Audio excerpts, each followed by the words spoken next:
Welcome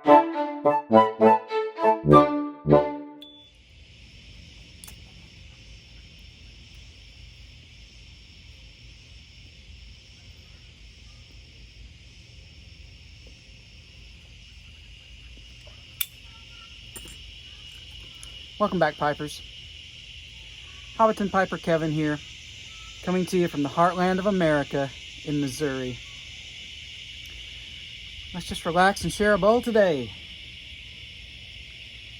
Tell me what you're smoking, what you're smoking it in. I am smoking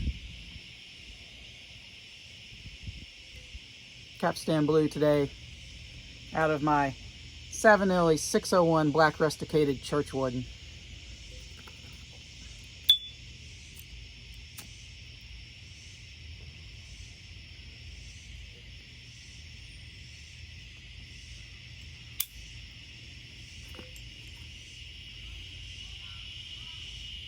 Man, I love this blend.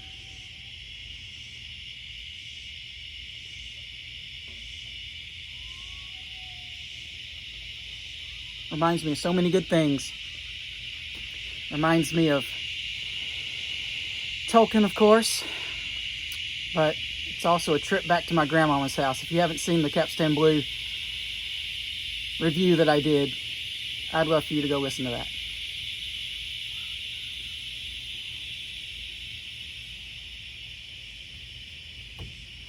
While we smoke today,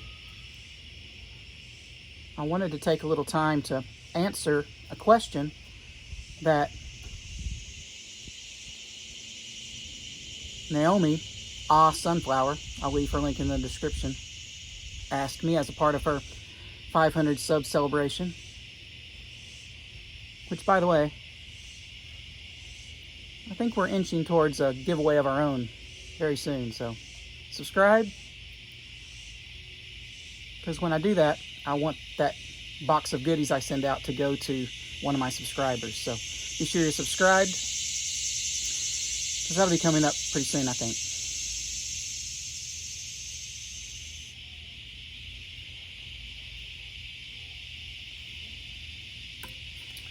What Naomi asked me was,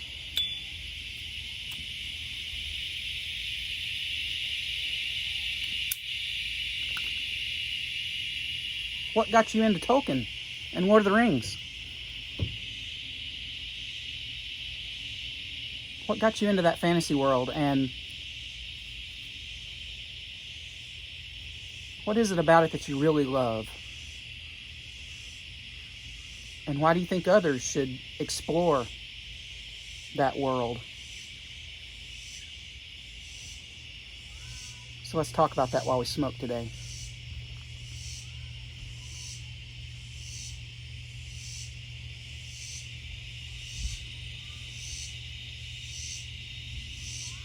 Tolkien, he really is, in my opinion, the father of modern fantasy.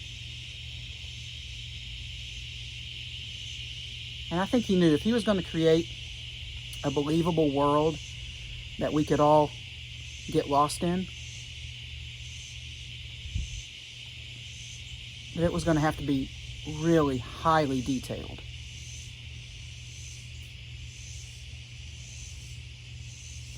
And this man created an absolute masterpiece when it came to creating a fantasy world.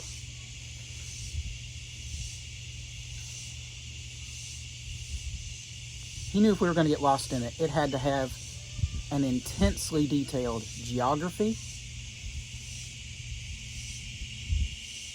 The peoples within his world had to be completely fleshed out in every way imaginable.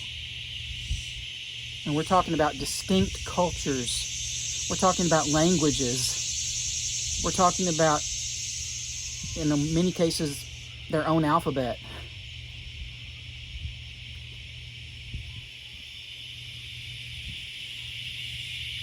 Everyone and everything had to have its own backstory. And Tolkien did this. He created a fantasy world with so much detail that it was almost no stone left unturned, and it was all documented. It was truly fully imagined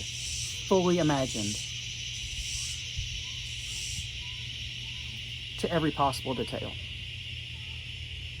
And it's astounding as you study it. As you study it, you just want to learn more and more about it, because it's just truly amazing. The way that he was able to put his imaginative talent to paper.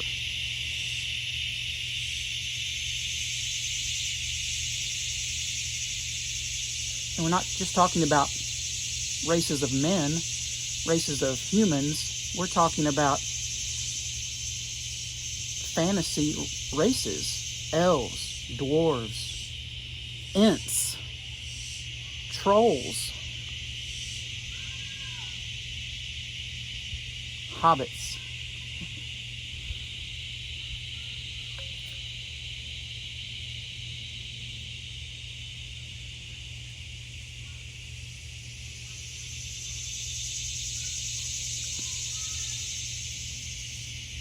But that's just the setup.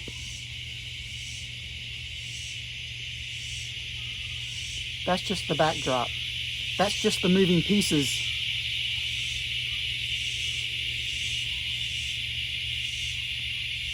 The real magic is in the story.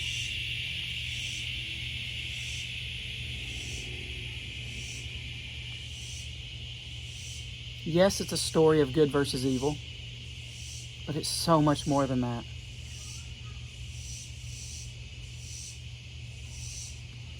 Tolkien was able to make every character in his world somehow feel human. He was able to make every character, regardless of whether it was a monster or whether it was a hobbit, in some way they were all relatable. In some way, I promise you, if you read his works, you will connect deeply with someone in the world, if not multiple people.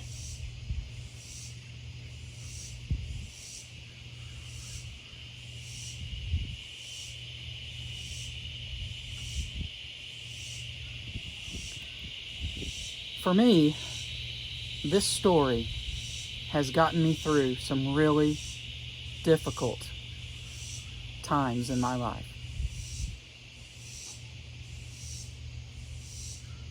And we don't have time to get into all the intricacies of the story with you today.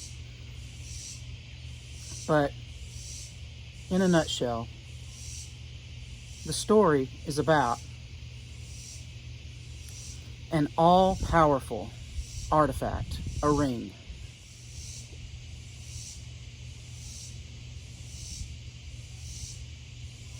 And it was created by someone with ill intentions. And this ring is altogether evil.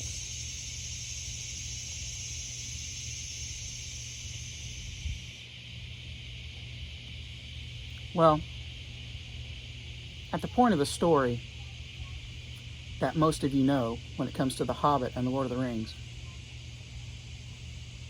this ring has been lost for hundreds of years. It's actually being held by Gollum.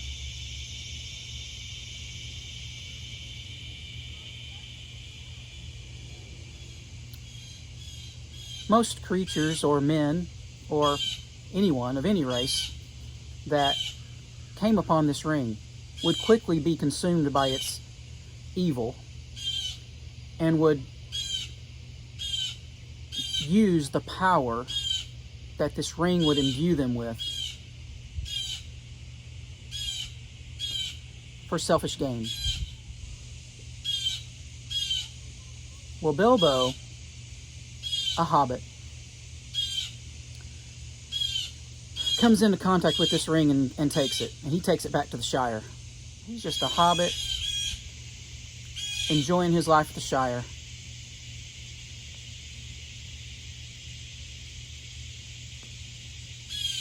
But even the purest of hearts over time can begin to turn when it comes to the One Ring. Well, long story short, Bilbo ends up reluctantly giving this ring to Frodo. Another hobbit.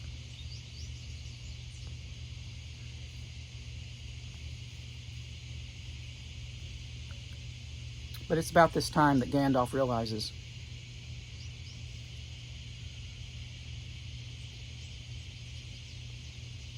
this may be the One Ring of Power. And if it's back, that's bad news. Because if it falls into the wrong hands, it's the end of everything. It's the end of everything good as this world knows it.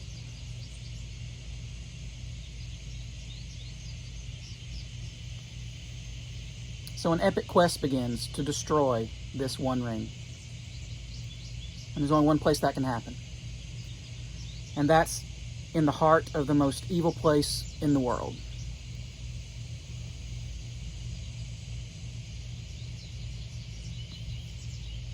Far away from the Shire. It must be destroyed in the fires of Mount Doom in Mordor. Basically where all the bad guys are. This was going to have to be hand-carried in stealth and secretive, trying to get this ring there. But there's another problem, and that is that Gandalf can't do it, because even Gandalf knows if he so much as touches this ring, he would want to use it to do good. But through him, it would wield a power so terrible, it's almost unimaginable. He can't touch this ring. This ring needs to stay out of the hands of men who are very easily corrupted. It obviously needs to stay out of the hands of any peoples that are evil.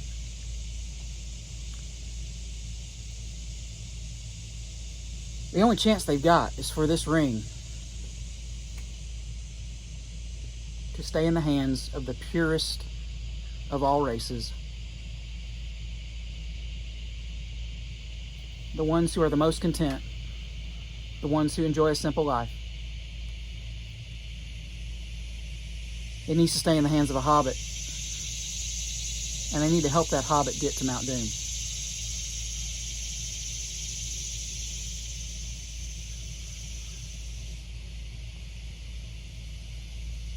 Well, there comes a point in the quest where Frodo's already feeling the burden of carrying this ring. And he says, I wish the ring had never come to me. I wish none of this had happened. And Gandalf says, so do all who live to see such times, but that is not for them to decide. All we have to decide is what to do with the time that is given to us.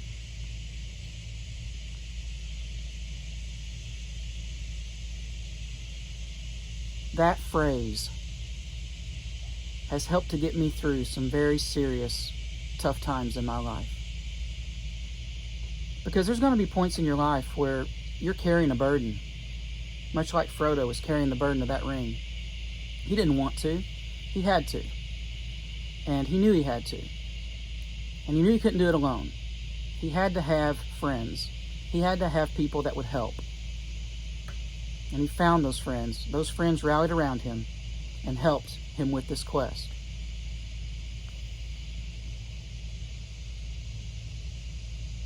There's going to be times in your life where you're carrying a burden and you're going to need people around you. You don't want to carry the burden. None of us do. None of us want to carry these kinds of hardships in our life, whatever they may be. But unfortunately, that's not for us to decide. We can't control that. All we have to decide is what to do with the time that's given to us. So let's make the best decisions we can. Let's help each other with our burdens. Let's show people kindness. And let's remember Everyone is going through something. We're all humans. No matter what you believe, no matter how you feel about things, no matter how strong your opinions are, we're all just humans trying to get through this thing called life. And many times it's burdensome. Let's help each other carry that burden. The Hobbit and the Lord of the Rings is a story to me about carrying a burden through to the end, seeing it through, helping others see it through.